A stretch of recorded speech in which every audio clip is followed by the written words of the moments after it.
అందరికీ నమస్కారం అండి. నా పేరు లక్ష్మణరావు. నేను కమర్షియల్ ట్యాక్స్ ఆఫీసర్గా పనిచేసి రిటైర్ అయ్యాను.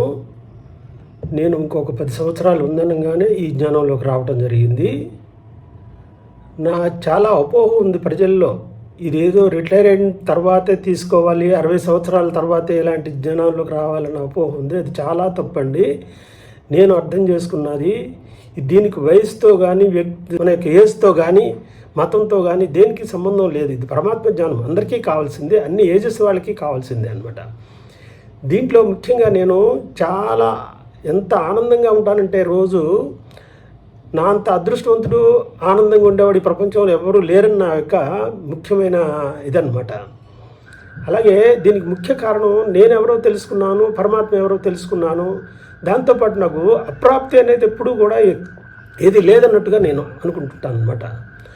అలాగే కర్మ సిద్ధాంతాన్ని బాగా నమ్ముతాను. ఎందుకంటే మన కర్మలే మన యొక్క ప్రాప్తులకి ఆధారం. అందుకని మంచి కర్మలు చేయాలి, ఎప్పుడు ఏ కర్మ అయినా సరే ఆలోచించి చేయాలి అన్నది దీంట్లో మనకు బాగా అవగాహన వస్తుందన్నమాట. అలాగే వ్యక్తులతోటి ఎలాగ సహనం చేయాలి, పరిస్థితులను ఎలా ఎదుర్కోవాలన్నది ఈ పరమాత్మ జ్ఞానం మనకు బాగా విశదీకరించి చక్కగా చెప్తుంది.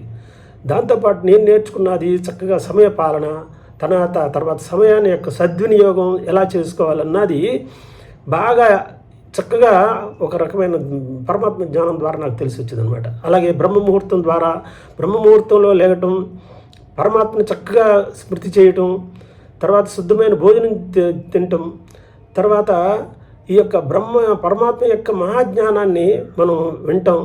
ఇదంతా కూడా ఈ జీవితంలో ఈ డే టు డే లైఫ్లో మనం ఎలా ఉండాలి అన్నది మనకు బాగా అవగాహన వస్తుందన్నమాట.